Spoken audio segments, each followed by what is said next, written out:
시청자 여러분 안녕하십니까? 한 주간의 뉴스를 더 깊이 있게 분석하는 전주 MBC 더 체크 이몽진입니다. 먼저 이슈 체크에서는 전주권 광역소각장의 부지 선정 절차가 본격화한다는 소식에 이어 과수화상병 비상이 걸렸는데 대책은 무엇인지 알아봅니다. 그리고 전북 지역에서도 의료 인력이 부족해서 응급 의료 체계가 위기에 처했다는 내용 짚어보겠습니다. 이슈 토론에서는 위기를 맞은 신재생 에너지 전북의 상황과 전망에 대해 이야기 나눠보겠습니다. 먼저 한 주간의 이슈 살펴봅니다. 홍민호 변호사 나와 있습니다. 안녕하십니까? 네, 안녕하십니까? 네, 전주권 광역소각장이 오는 2026년 9월 운영 기한이 종료됩니다마는 그동안 새로운 부지 선정에 어려움을 겪어오다가 최근 재공고를 통해서 3개 지역이 신청서를 냈습니다. 어디입니까? 네, 전주권 광역소각장이 2026년 9월이면 사용기간이 만료되고 또 기존 소각장이 20년 가까이 된 노후 설비로 운영을 하다 보니 매년 늘어나는 폐기물을 감당하기 힘든 지경에 이르렀습니다. 이때부터 신규 소각장 건립이 추진되고 있었는데요. 지난 3월부터 전주와 완주, 김제, 임실 4개 시군을 대상으로 공모에 나섰지만 신청 저조로 대상자를 찾지 못하고 있었습니다. 하지만 이번 재공고에서는 기존에 소각장이 있던 전주 삼산마을 주민들과 완주 이서면, 전주 우화동의 부지 소유주가 새로 신청한 것으로 확인되었습니다. 네, 2차 공고에서 3군데나 신청서를 냈습니다. 이렇게 신청이 몰린 배경은 무엇으로 해석되고 있습니까? 네, 당초 전주시는 1차 공고를 냈었으나 당시에는 신청 지역이 없었습니다. 이후 유치 지역의 주민 지원금을 당초 20억 원에서 40억 원으로 늘리고 또 편의시설 지원금도 최대 600원까지 지원하는 전주시로서는 초강수를 둔 부분이 주요한 것 같습니다. 또 여기에 전주시가 신규 친환경 소각장에서는 탄소 중립을 실천하고 지속 가능한 미래 도시를 구현할 수 있는 이런 시민들 입장에선 혐오시설이 아닌 친환경으로 시민들에게 가까이 다가가겠다. 이런 계획들을 좀 발표한 것들이 주민들의 호감을 산 것으로 알려져 있습니다. 네, 기존에 소각장이 있던 전주 산산마을 다시 신청서를 낸 것도 눈길을 끄는데요. 새롭게 소각장을 건립하는 이유 어디에 있습니까? 네, 앞서 말씀드렸다시피 기존 소각장은 20년 된 가까이 된 노후 설비로 매년 늘어나는 폐기물을 감당하기가 힘듭니다. 또 현 소각자원센터 설계 당시에는 그 당시의 환경부 지침에 따라 발생하는 폐기물 발열량을 기준으로 삼았는데요. 그런데 우리가 점점 일회용품을 많이 사용을 하다 보니 이 폐기물 발열량 기준이 점점 초과를 하면서 이 소각로 내가 과부하로 되었고 그러다 보니 하루에 처리를 할 수 있는 이 쓰레기의 양이 점점 줄어들게 되었습니다. 그래서 이 때문에 새로운 소각장이 결국엔 필요할 수밖에 없다. 이것이 전주시의 입장입니다. 네, 전주권 광역소각장이 새롭게 건립되면 물론 처리량도 늘어나겠죠. 규모는 어떻게 산정돼 있습니까? 네, 현재 기존에 있는 전주권 광역 소각장은 하루 가능 처리량이 400톤 규모로 건립되었습니다. 하지만 아까 말한 설비의 노후화, 폐기물 발열량 문제 이런 것들 때문에 현실적으로는 현재 하루에 280톤만 처리가 가능합니다. 새로운 시설은 절반 정도는 지하에 소각정로를 마련하는 등 친환경 시설로 건립될 예정인데요. 이 용량은 하루에 550톤까지 소각이 가능하게끔 그렇게 건립이 예정되어 있습니다. 네, 그렇다면 이제 한 군데만 선정이 될 텐데 소각장 예정 부지 선정 절차는 어떻게 진행됩니까? 네, 공고에 따라 3곳이 지원을 했기 때문에 전주시는 먼저 입지선정위원회를 구성해서 공정한 입지선정 절차를 거쳐야 합니다. 응모 자격에 따르면 부지 경계로부터 300m 이내에 거주하는 세대주의 80% 이상의 찬성, 그리고 토지 소유자의 80% 이상의 매각 동의서가 필요한데요. 이 삼산마을을 제외한 2곳은 현재 해당 부지 300m 이내에 민가가 없다 이렇게 신고했습니다. 입지선정위원회로서는 이러한 사실들을 따져서 지원한 곳에 결격 사유가 없는지 이런 것들을 확인해야 되고요. 만약에 결격 사유가 없다면 경제성과 접근성 그리고 환경성을 바탕으로 올해 안에 부지를 선정하겠다는 계획입니다. 입지가 선정된 이후에는 인근 주민들과 협의를 하고 해서 오늘 2028년까지 완공을 하겠다. 이것이 지금 전주시의 목표입니다. 네, 알겠습니다. 다음 이슈입니다.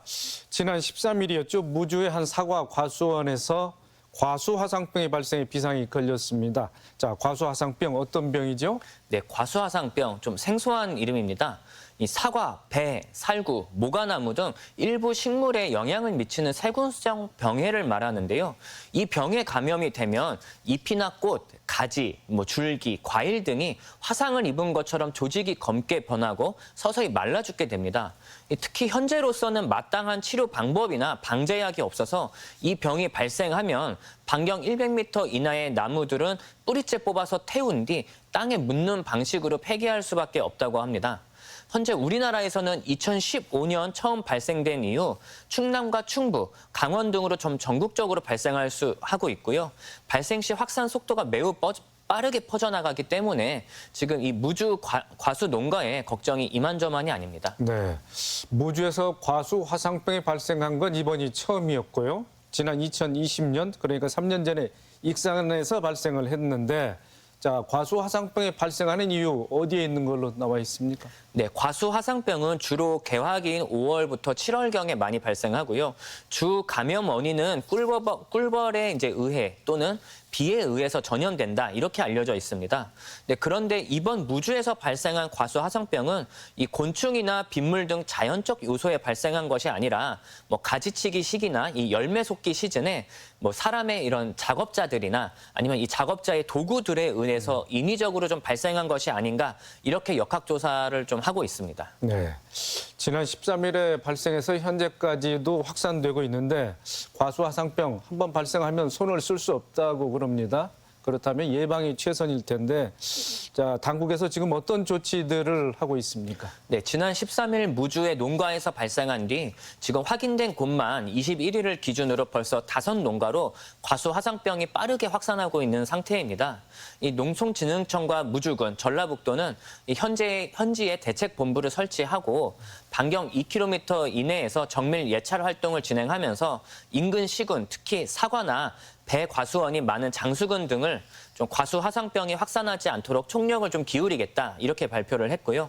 이 밖에도 사과나 배 과수원에 특별 대응 매뉴얼을 만들어 배포하고 이 농민들에게 좀 더 주의를 기울일 것을 부탁을 좀 하고 있습니다. 하지만 좀 소 잃고 외양간 고치는 격 아니냐, 이런 농가의 비판도 현재 함께하는 상태입니다. 네, 무주는 이제 장수와 함께 돈의 사과 주산지 아니겠습니까? 지난 4월에는 또 냉해 피해를 입어서 농민들이 큰 고통을 겪었는데, 자, 과수화상병 치료제가 없다 보니까 좀 전에 말씀하신 대로 2년 동안 농사를 그만둬야 되는 그런 상황인 것 같아요.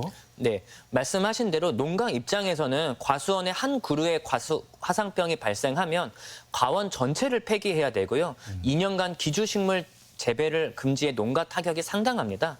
작년까지는 과수 화상병이 발생하면 3년 동안 사과, 배나무는 물론이고 주로 곤충이나 애벌레의 먹이가 되는 식물인 이 기주식물 전체를 재배할 수가 없게 되어 있었습니다. 올해부터는 이 제식 금지 기간이 2년으로 좀 단축되었다고는 하지만 농민들 입장에서는 피해가 이만저만이다라고 할 수밖에 없습니다. 네. 그렇다고 손을 쓰지 않을 수는 없고, 농민들이 피해를 보상을 받을 길은 어떻습니까? 네, 과수원이 폐원되면 국비 80%, 도비 20%로 피해를 일부 보전해주는 제도가 있기는 합니다. 이 농가 손실 보상금이라고 하는데요. 하지만 농민들 입장에서는 이 농가 손실 보상금이 실질적인 피해에 비해 너무 부족하다, 이런 입장입니다. 그런데 더욱이 앞으로 농촌진흥청은 한번 화상병이 발생한 지역에서 또 병이 재발을 하는 경우에는 이 매몰 비용이나 폐원 비용에 대한 손실 보상금을 지급하지 않겠다, 이런 계획을 세우고 있습니다. 이 농촌진흥청 입장에서는 농가의 책임과 관리 의무를 좀 강조하고 농가 스스로 좀 재발 방지를 위해 힘쓰겠다, 이런 목적을 좀 가지고 있는데요. 농민들로서는 좀 아쉽기도 하고 좀 걱정이 많을 수밖에 없을 것 같습니다. 이 농민들로서는 이 농가별로 좀 자체 가입한 좀 농작물 재해보험에도 좀 가입을 좀 하기를 원하고 있는데, 현재 지금 마련되어 있는 농작물 재해보험은 홍수나 지진, 화재와 같은 자연질에 대해서만 좀 보험에 가입하고 있어서 이 과수 화상병에 대해서는 이 농민들이 개인적으로 보험에 가입하기도 어렵다고 할 수 있습니다. 네, 알겠습니다. 자, 마지막 이슈입니다. 수도권과 지역 간의 의료 격차가 커지고 있는데요. 전북 지역에서도 의사 수가 부족해서 응급 의료 체계가 위협받고 있다고 합니다. 지금 어떤 상황입니까? 네, 최근 경실련에서 응급 의료기관 중 이제 중증 응급 환자들의 치료를 제공할 수 있는 이런 권역 응급센터를 중심으로 해서 전국 시도별 응급 의료 격차 실태 및 개선 방안 이것을 발표했는데요.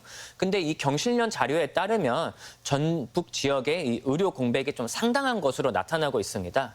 이 전북의 권역 응급의료센터 흥부역과 설치율이 0%이고요.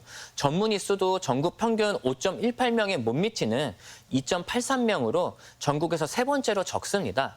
또 신경외과와 소아청소년과 설치율도 전국 평균에 한참 못 미치는 40%대로 불과한 것으로 나타나고 있고요. 응급의료 공백은 곧 환자 사망으로 이어진다는 점에서 전북 지역의 응급의료 체계에 비상등이 켜졌다 이렇게 볼 수 있습니다. 네, 말씀하신 대로 권역응급센터, 특히 이제 신경외과나 흉부외과는 최소 5명 이상의 전문의를 확보해야 되는데 그 이하 수준이거든요. 그렇다면 뭐 이런 상황을 의료 공백이 발생할 수 있는 그런 구조인가 아니겠습니까? 네, 맞습니다. 이 도내 권역응급의료센터는 전북대학교병원과 원광대학교 병원이 지정되어 있는데요. 도내 전문의 수, 24시간 대응 가능 설치율, 사망률 이런 것들을 좀 분석해 본 결과 신경외과는 전북대 병원이 9명이 지금 전문의가 있고 원광대 병원은 7명의 전문의가 있어서 기준을 충족했습니다. 하지만 흉부외과는 전북대 병원은 4명, 원광대 병원은 단 1명의 전문의도 없는 것으로 나타나 기준이 현저히 미달되어 있는 상태입니다. 말씀하신 것처럼 만약 원광대 병원이나 이 전북대 병원에 흉부외과 응급 환자가 생기는 경우 이를 담당할 의사가 없어 결국 환자는 사망을 할 수도 있게 되는 이런 결국 의료 공백이 커질 수밖에 없는 구조입니다. 자, 의료 공백으로 인해서 응급 환자 사망 사건 이런 뉴스가 종종 들려오지 않겠습니까? 이 같은 상황 누구든지 예외가 없을 것 같아요. 그래서 심각하게 느껴지는 거 아니겠습니까? 항상 사고는 이렇게 좀 불현듯이 찾아오기 때문에 우리가 준비를 한다 하더라도 좀 대응을 할 수 없는 경우가 많습니다. 특히 이런 응급 환자는 치료를 받아야 하는 골든타임을 놓치게 되면 사망 위험이 급격하게 높아지게 됩니다. 지난 30일 경기 용인시에서 교통사고를 당한 70대 환자가 구급차를 타고 치료병원을 12군데나 다니다가 결국엔 병원을 찾지 못해 숨진 사건이 있었습니다. 또 지난 3월에도 이와 비슷한 사건들이 또 발생해서 많은 사람들의 안타까움을 좀 샀었는데요.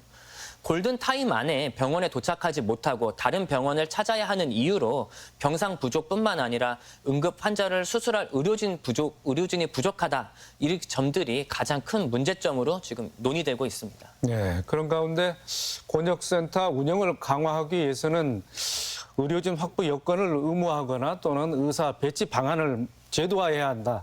이 같은 특단의 대책이 나와야 되지 않느냐 이런 목소리가 높아지는 거 아니겠습니까? 네, 근본적으로는 필수 의료에 종사하는 의료진의 수가 부족하다. 이것이 가장 큰 문제입니다. 이 전라북도만이 해결할 수 있는 문제는 아닌 것으로 보이고 이 중앙 정부와 좀 긴밀하게 협력을 해야 될 것 같은데요. 이번 경실련에서는 국립의과대학이 없는 의료 취약 지역을 중심으로 공공의대를 신설하고 또 의대 정원을 늘려야 된다. 이렇게 좀 주장을 했고요. 골든타임 내 치료가 필수적인 과목별 전문의 5명 이상을 좀 확보하는 것을 의무화하도록 하고 그런 응급의료법의 좀 개정 이런 부분도 좀 필요할 것 같고요. 중증 응급 환자를 지금은 시간이 없다라든가 좀 치료하기가 곤란하다 이런 식으로 좀 거부를 하는 병원들도 많이 있는데 이런 것을 거부할 수 없도록 좀 강제 배치하는 좀 제도도 좀 마련돼야 될 것 같습니다. 그래서 이런 식으로 좀 어떤 특단의 조치에 를 의해서라도 좀 의료 공백을 좀 최소화해서 치료를 받지도 못한 채 거리를 헤매다 생명을 잃는 이런 안타까운 사건들을 좀 방지할 수 있기를 바라고 있습니다. 네, 알겠습니다. 이번 주 이슈 점검과 분석 홍민호 변호사 수고 많으셨습니다. 네, 감사합니다.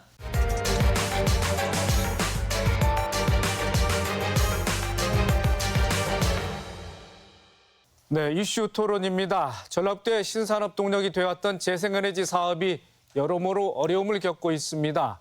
새 정부가 지난 정부에서 추진했던 신재생 에너지 확대 정책에 제동을 걸면서 태양광과 풍력 업계의 고민이 깊어지고 있는데요. 지난 15일 감사원의 비리 감사 결과가 발표되면서 도내 태양광 업계도 불통이 튀지 않을까 긴장하고 있습니다. 위기를 맞은 신재생 에너지 산업 타개책은 무엇인지 이야기 나눠보겠습니다. 토론에 참여할 세 분 모셨습니다. 이성호 전라북도 에너지 수소 산업과장, 이상일 군산대학교 풍력에너지학과 교수, 박주현 전북의 소리 대표입니다. 안녕하십니까? 안녕하십니까? 자, 이상일 교수님, 재생에너지 하면 흔히 태양광을 떠올리게 되는데요. 신재생 에너지 산업이란 어떤 개념이고 또 우리 일상과는 어떻게 연계되어 있는지 먼저 설명 부탁드리겠습니다. 네, 아시다시피 산업혁명 이후에 우리는 대량 생산 체계를 가져왔었고요. 많은 에너지가 필요하게 됐고 거기에 석유와 석탄을 중심으로 한 하석 에너지가 많은 역할을 차지하게 됐습니다. 그러나 이러한 연소 과정에서 우리가 예기치도 않았던 이산화탄소가 다량으로 발생하게 됐고요. 그게 오늘날 지구 온난화를 일으키는 주범이 되었습니다. 우리가 신재생 에너지 하지만 이 이산화탄소를 줄이는 것이 이 신재생 에너지가 태동하게 된 배경이고요.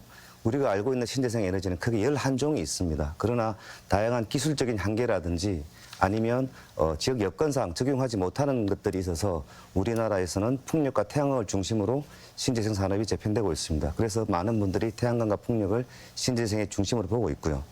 아시다시피 이게 신재생 에너지가 우리가 확대가 되지 않을 경우에는 점차적으로 지구 온난화에 의해 가지고 어종이 변한다든지 아니면 강한 태풍이 온다든지 아니면 해수면이 올라가면서 농경지가 줄어들거나 나중에 식량 위기를 초래할 수 있는 일상생활에서 누구나 느낄 수 있는 피해가 앞으로 현실이 될 것이라는 것이 모든 학자들의 전망입니다. 네. 자, 이성호 과장님, 새만금이 K-그린 뉴딜 사업의 최적지로 여겨지면서 전라북도가 재생에너지 관련 사업을 집중 육성해 오지 않았습니까? 자, 그 배경 어떻게 말씀하실 수 있겠습니까? 네, 파리 기후 변화 협약 체결 등 신기후 변화 체제 출범에 따라서 전 세계적으로 재생에너지가 보급이 지금 확산되고 있습니다. 당시 문재인 정부가 전 30년까지 전체 발전량의 20%를 재생에너지로 공급하겠다 하는 것을 목표로 했죠. 그래서 그 당시에 재생에너지 3020 정책을 국정과제 추진을 했고요. 그래서 새만금을 정부의 재생에너지 3020 정책의 대표 프로젝트로 인식을 하고 있었습니다.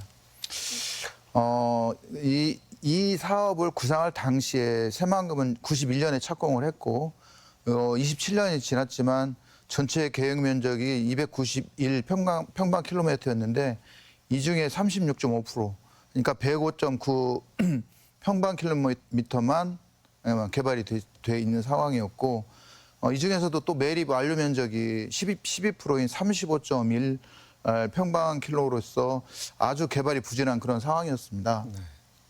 그래서 그 당시에 18년에 정부 출자로 새만금 개발공사를 설립을 했고요. 그래서 이제 공공주도 매립으로 속도감 있고 안정적으로 새만금 사업을 추진이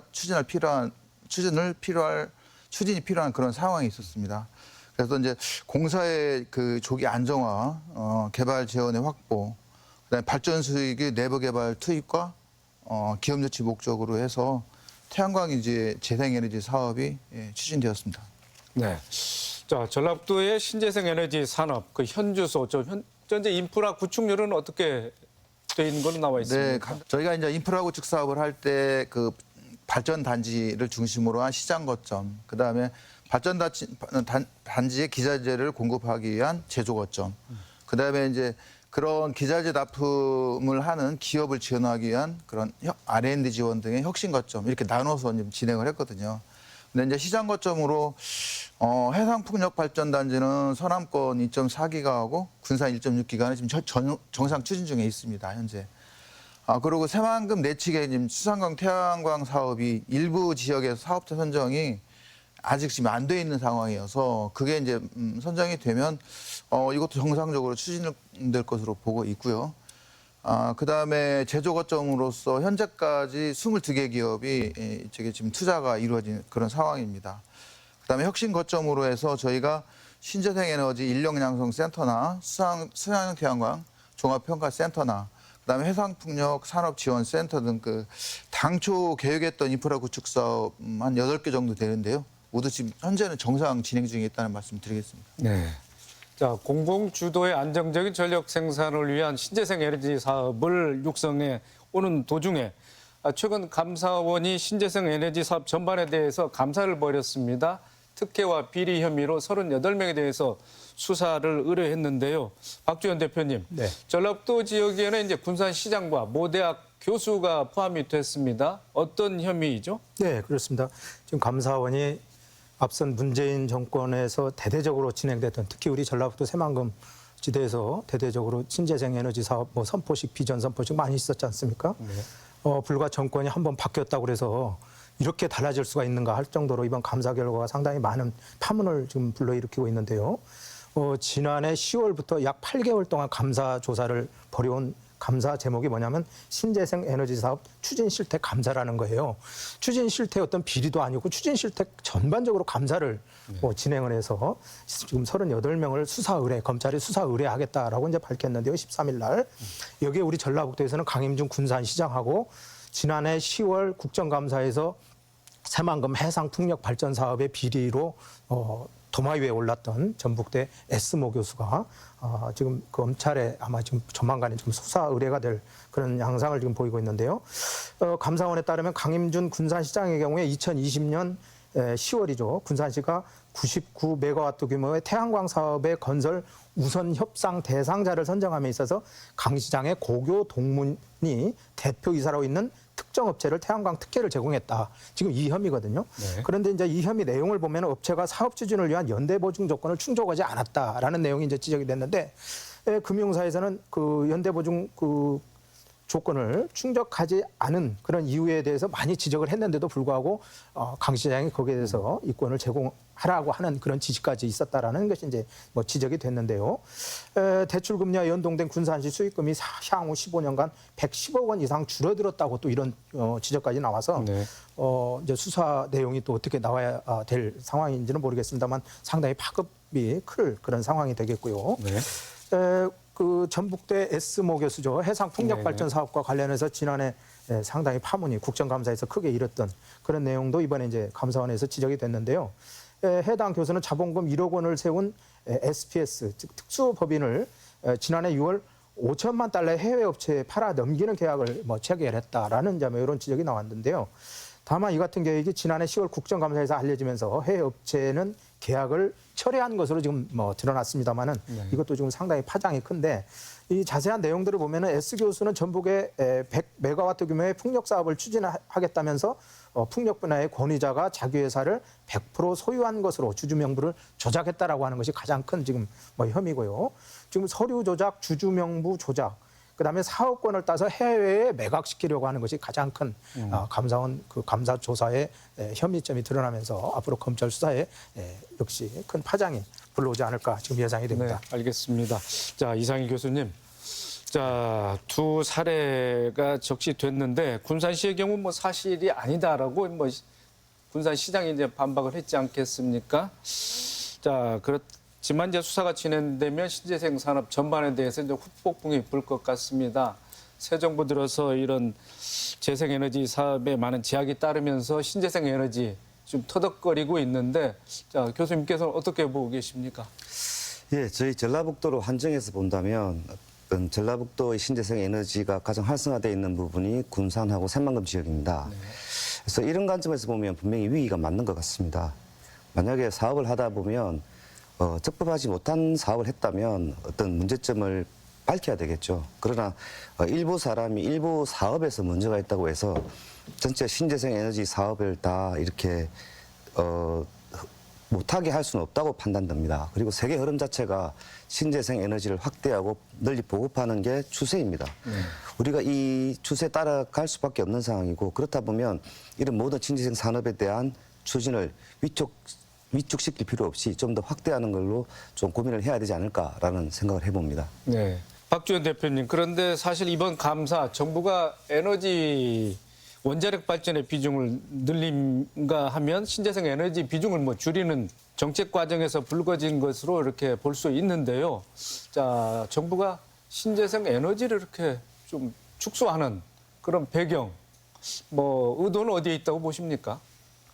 앞서도 이제 우리 교수님과 과장님께서 많은 설명을 하셨는데 지금 신재생 에너지 사업이라고 하면은 지금 크게 해상, 수상 태양광, 육상 태양광 또 풍력 발전 사업이라고 해서 우리 새만금지대 불과 정권이 바뀌기 전 정권에서 대단히 사업이 전개되는 그런 상황. 지금 우리 과장님 말씀 들어보니까 계속 지금 ING 진행 중인 이런 상황에서 문재인 전 정부의 그 탈원전 정책이 사실 신재생 에너지 사업의 어떤 기폭제의 그 원인 아니었습니까? 그런데 지금 정권이 바뀌면서 이념적으로 지금 비판이 시작된 그런 상황을 보면 지난해 9월이죠.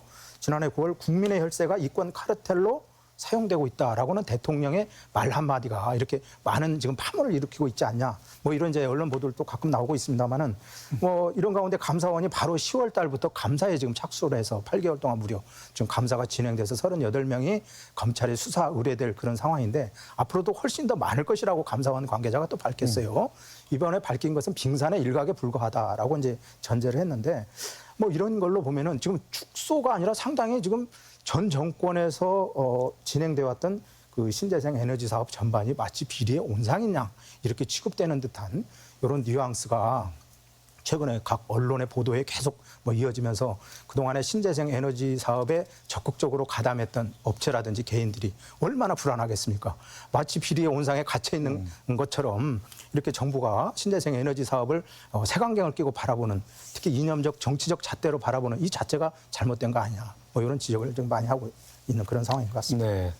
이성호 과장님, 정부가 발표한 에너지 정책, 자, 원자력에 줄여가겠다는 것인지 아니면 원자력과 재생 에너지를 병합해서 추진하겠다는 것인지 좀 모호합니다.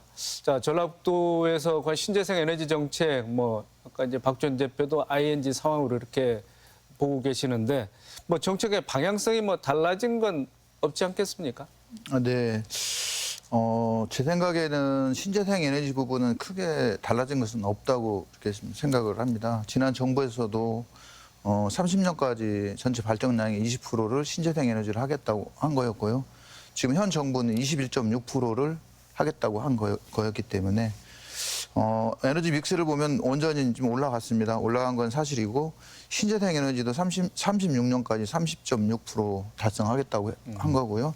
거기에 이제 추가로 수소와 암모니아를 활용한 에너지를 7.1%로 이제 발전하겠다고 지금 하는 거기 때문에 이 부분까지 이제 플러스하게 되면 상당히 그 재생에너지 정책이 후퇴하고 있다 하는 그런 인상을 제가 봤을 때는 받지는 현재는 않고 있습니다. 그리고 2036년까지 이거 30.6%를 달성하려면 앞으로 태양광 풍력을 79기가를 더 설치를 해야 되거든요. 그러면 매년 5기가씩을 설치를 해야 되는데 이게 이제 그전에는 8대2의 비율로 태양광과 풍력을 8대2의 비율로 설치하겠다고 한 거였고 지금은 이제 6대4로 가겠다는 건데 그러면 태양광 매년 3기가, 풍력 2기가를 설치해야 되는 거가 굉장히 버거운 그런 상황입니다. 그래서 이거 맞추는 것도 쉽지가 않다. 그렇게 말씀을 드리겠습니다. 네. 이상일 교수님, 사실 뭐 기업들이 앞서부터 알리100, 재생에너지 100% 사업에 뛰어들고 있고 신재생 에너지 비중을 높이고 있는 것은 뭐 세계적인 뭐 추세 아니겠습니까? 네, 그렇습니다. 많은 분들이 이제 아시겠지만 알리백 같은 경우 현재 구글이나 나이키, 이케아 등 세계적 글로벌 회사들이 약 411개의 회사들이 지금 가입돼 있고요. 국내도 SK, LG, 삼성전자를 중심으로 해서 약 33개의 기업들이 가입돼 있습니다. 작년에 삼성전자가 알리백에 가입을 했는데요. 이때부터 국내에서 알리백이란 크게 이슈가 됐습니다. 이게 뭐 왜 그런가에 대한 의문은 되게 많은 사람이 고민하지만 저는 개인적으로 이제 애플 때문이 아닌가라는 생각을 해봅니다. 네. 삼성전자가 완제품을 만들기도 하지만 애플에 납품도 하는 그런 구조를 갖고 있는 회사인데요. 대략 애플의 우리나라 회사가 약 23개 정도가 있습니다. 그 중에 하나가 삼성전자이고요. 애플이 2018년에 이미 자기들 사업 사무소나 데이터 센터, 소매점, 서비스 센터 등을 100% 신재생으로 했다고 선언을 했습니다. 그리고 2030년까지 재생에너지를 100% 할 경우에 납품을 받겠다 이렇게 선언을 했습니다. 그래서 우리나라에서 이제 본격적으로 기업들이 알리백에 가입한 게 아닌가 생각 들고요. 이게 향후 글로벌 기업들이 기업 규제로 작용할 가능성이 매우 높습니다. 그걸 보여준 대표적인 사례고요. 그래서 만약에 우리나라 탑 기업들도 세계 글로벌 기업에 납품을 하려면 반드시 R200에 가입을 해야 된다는 또는 그 회사마다 다르겠지만 신재생 에너지를 많이 써야 된다는 그런 사례를 보여준 것으로 많은 기업들이 지금 R200에 관심을 가지고 있습니다. 네. 자, 이 과장님, 그동안 태양광이라든지 재생에너지 관련해서 인력 양성 같은 청사진이 많이 제시됐지 않겠습니까? 그래서 뭐 지역에서도 많은 기대감이 좀 있었던 건 네. 사실이고요. 그런데 신재생 에너지 사업이 차질을 빚게 된다면 또 그와 그 여파가 또 만만치 않을 것 같습니다. 어떻게 보고 계십니까? 네. 현재 지금 저희 도에 태양광 발전소가 한 2만 9천 개 정도 있습니다. 네. 그래서 전체적으로 설치되어 있는 용량이 3.9 기가와트 정도 되고요. 네. 지금 그리고 매년 한 300메가 정도가 추가로 이제 신규로 설치가 됩니다. 그럼 이 발전소는 매년 그 유지 관리를 해야 되고요. 또 안전 관리에 대한 점검이 필요합니다. 네. 또 이제 그런 부분에 있어서 재생에너지 인력 양성 사업을 했던 그런 인력들이 그쪽에 이제 활용이 될 수가 있습니다. 특히 이제 해상풍력 같은 경우는 굉장히 단지 준공 후에 고난이도의 어떤 유지 관리가 필요하거든요. 굉장히 고급 인력들입니다. 그래서 이러한 그 유지 관리 산업도 굉장히 유망할 것으로 보고 지금 있습니다. 아까 말씀드린 대로 매년 5기가를 추가로 설치해야 되기 때문에 저희는 지금 현 정부의 계획을 따라가는 것도 상당히 바쁘다. 그렇게 말씀을 드리겠습니다. 네. 자, 박주현 대표님, 신재생 에너지 산업에 주력하고 있는 전라북도로서는 이제 신재생 에너지 사업에 더 주력할 수밖에 없는데 사실 그동안 신재생 에너지 사업 관련해서 문제점들이 뭐 꾸준히 지적돼 왔습니다. 어떤 것들이 있는지 한번 좀 정리 좀 해주실까요? 네, 그렇습니다. 그동안 그 신재생 에너지 분야는 특히 전 정권에서 우리 전라북도 새만금지대가 신재생 에너지의 메카로 부각된 뭐 이런 양상에서 전라북도 앞서 우리 과장님도 많이 얘기를 했습니다만은 새만금 개발청이라든지 전라북도 또 군산시 새만금지대의 수상태양광이라든지 육상태양광, 해상풍력을 위해서 상당히 많은 주력을 그동안에 해왔습니다만은 건설공사 분담이 해결되지 않아서 특히 전력기반공사가 해결되지 않아서 수상태양광 건설이 답보 상태를 계속하고 있다라고 하는 게 이제 언론이 많이 보도가 됐는데 네. 지금도 해결되지 않고 있는 이런 상황인데요. 송변전 설비가 사실상 새만금 수상태양광 사업을 어떻게 보면 크게 견인하는 그런 기재인데도 불구하고 경제성이 보장되지 않는 이런 상태는 지금 변전 시설이 제대로 이루어지지 않고 있는 이런 상황에서 상당히 지금 안타깝다라고 우리가 볼 수 있겠는데요.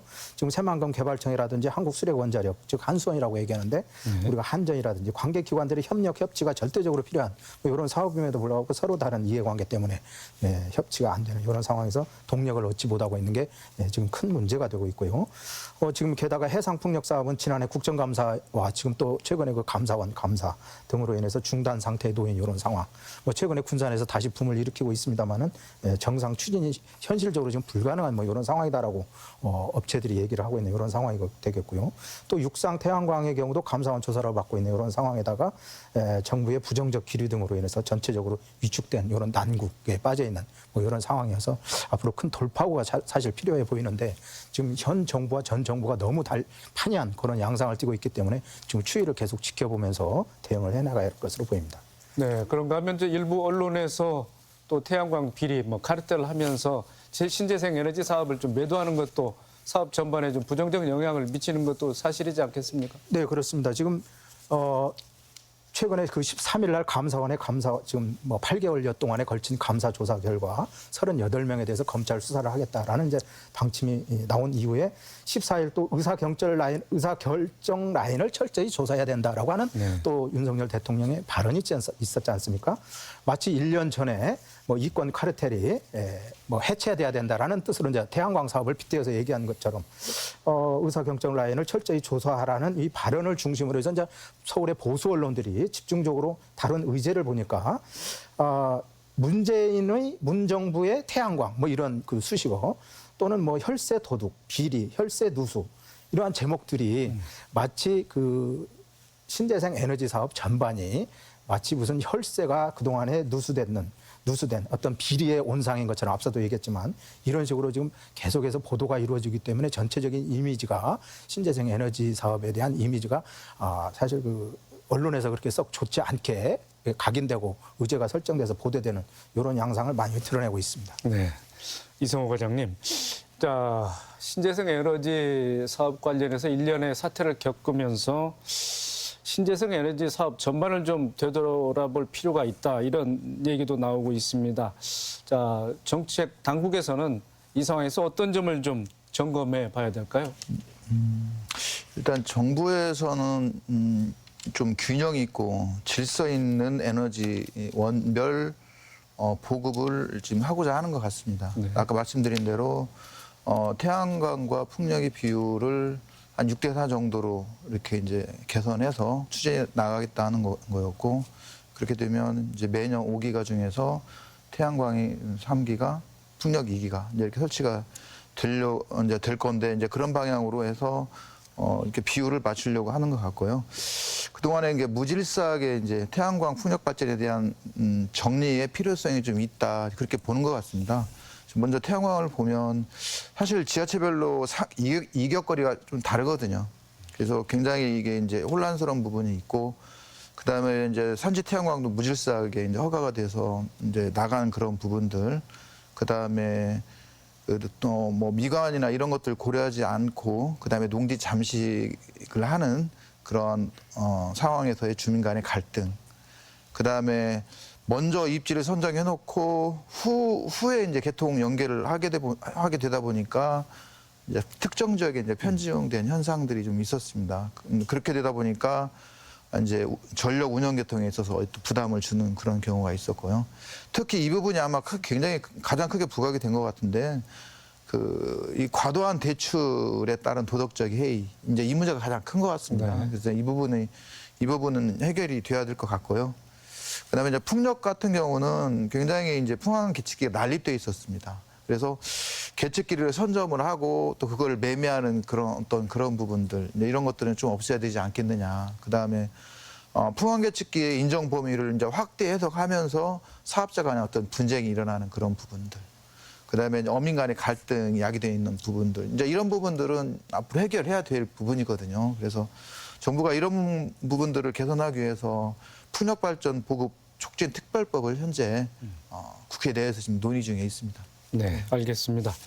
자, 신재생 에너지 어차피 뭐 전라북도가 뭐 그 방향으로 나아갈 수밖에 없는데, 자, 박주현 대표님, 전라북도뿐만 아니라 정치권도 여기에 좀 힘을 실어줘야 되는 건 아니겠습니까? 정권이 한 번 바뀌었다고 해서 이렇게 신재생 에너지 사업 전체가 마치 암울한 먹구름에 들이운 것처럼 언론이, 중앙 언론들, 특히 보수 언론들이 연일 일반 기사라든지 사설에서 지금 보도를 하면서 그게 이제 물론 그 현 정부의 기조이기도 하겠습니다만은, 최근에 그 감사원이 대통령 발언의 말을 뭐 그대로 액면 그대로 수용한 것은 아니지만은 대통령 말 한마디에 감사원이 저렇게 너무 지나치게 호들갑을 떠는 거 아니냐, 이런 생각이 들 정도로 최근에 그 38명을 지금 검찰에 수사 의뢰하겠다고 해놓고, 그 이면에 이것은 빙산의 일각이다. 앞으로도 뭐 한전 관계자라든지 공무원 등 뭐 상당히 많은 사람들이 한 250여 명이 더 조사가 이루어질 필요가 있다라고 지금 여운을 남기기까지 함으로써 앞으로 상당히 이 부분에 대해서 여파, 회오리가 상당히 클 수도 있겠습니다만은, 그동안에 우리 전라북도라든지 새만금 개발청, 또 그리고 새만금 개발공사, 군산시, 새만금과 관련된 우리 지자체들이 얼마나 많은 투자를 했고 그동안에 또 올인을 했다시피 해왔지 않습니까?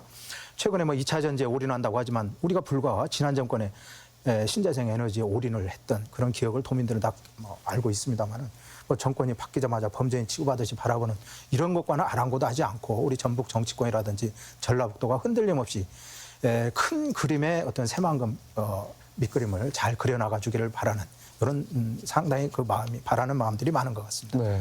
자, 이상일 교수님.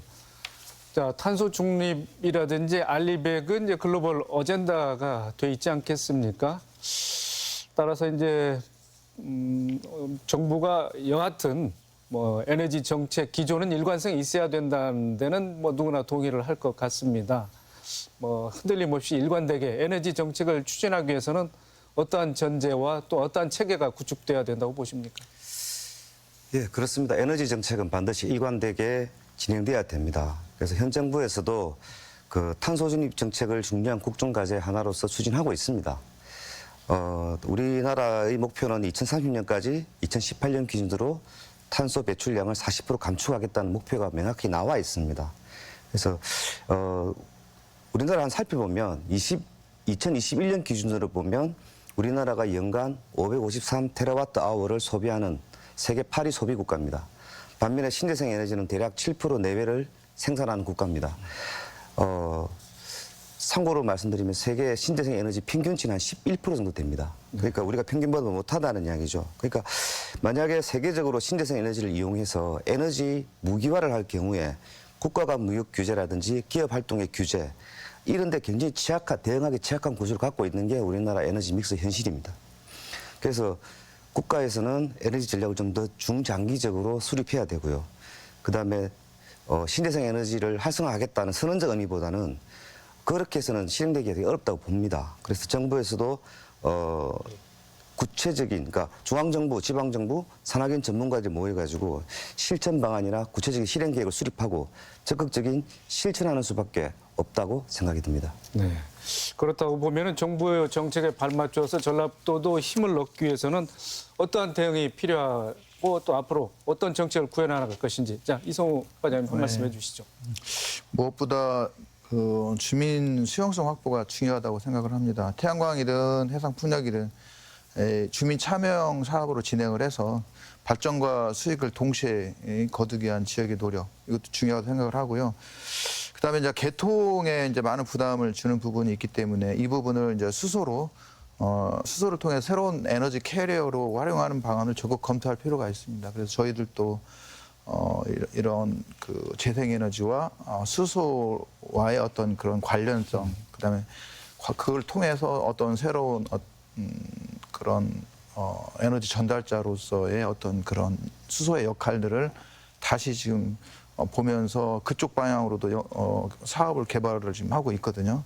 그 부분이 중요하다고 생각을 하고 있고, 그다음에 지난 그 6월 15일 날 분산형 전원 특별법이 이제 국회를 통과를 했습니다. 그래서 발전소 지역에서 소비하는 다양한 사업 방식, 발전소 지역에서 전기를 소비하는 다양한 사업 방식에 대한 연구와 개발이 필요하다 이렇게 지금 보고 있거든요. 또한 그 지역별 요금제가 이제 예정되어 있습니다. 그래서 이를 통해서 기업을 어떻게 유치시킬 건가 이 부분이 굉장히 앞으로 저희가 고민해야 할 그런 부분입니다. 네. 자, 열띤 토론을 진행하는 와중에 이제 토론을 마칠 시간이 다 된 것 같습니다. 오늘 발언 내용 요약해 주고 강조하실 대목 듣고 이 시간 마치도록 하겠습니다. 먼저 박주현 대표님.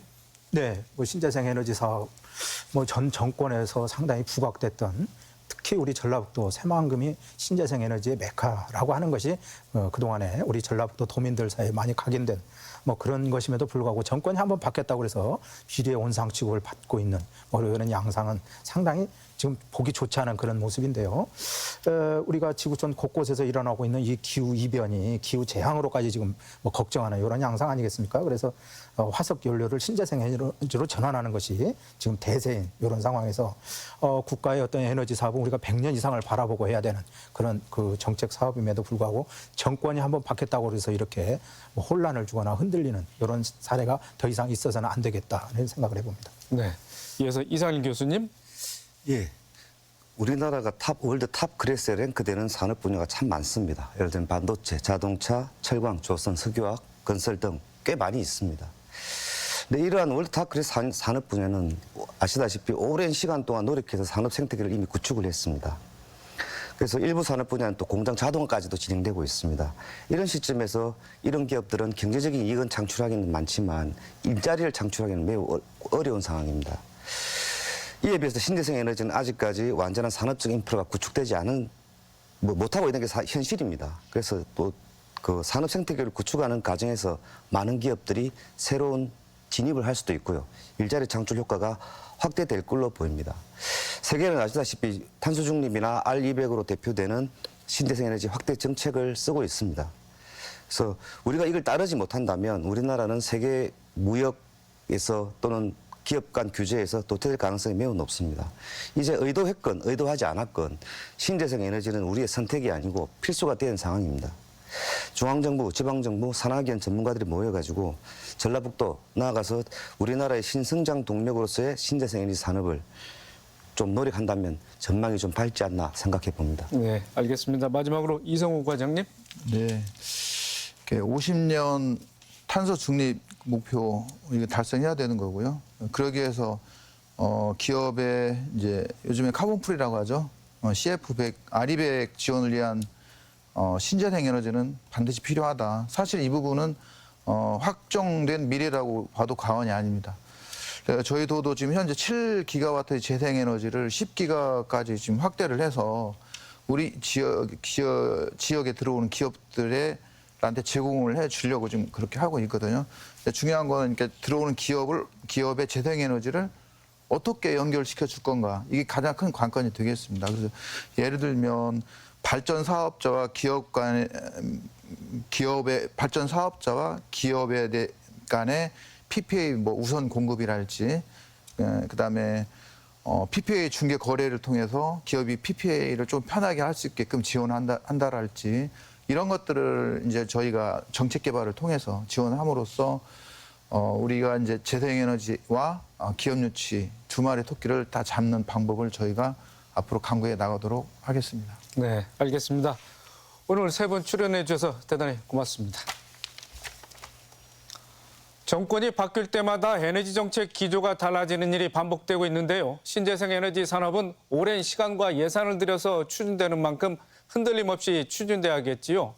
전라북도가 힘있게 추진해온 신재생 에너지 산업이 위기를 맞은 것은 분명해 보입니다. 다시 탄력을 받을 수 있도록 사업 전반을 되짚어보고 어떻게 대응해 나갈지 지혜를 모아야 할 때인 것 같습니다. 더 체크 오늘 순서 여기서 마칩니다. 시청해 주신 여러분 고맙습니다.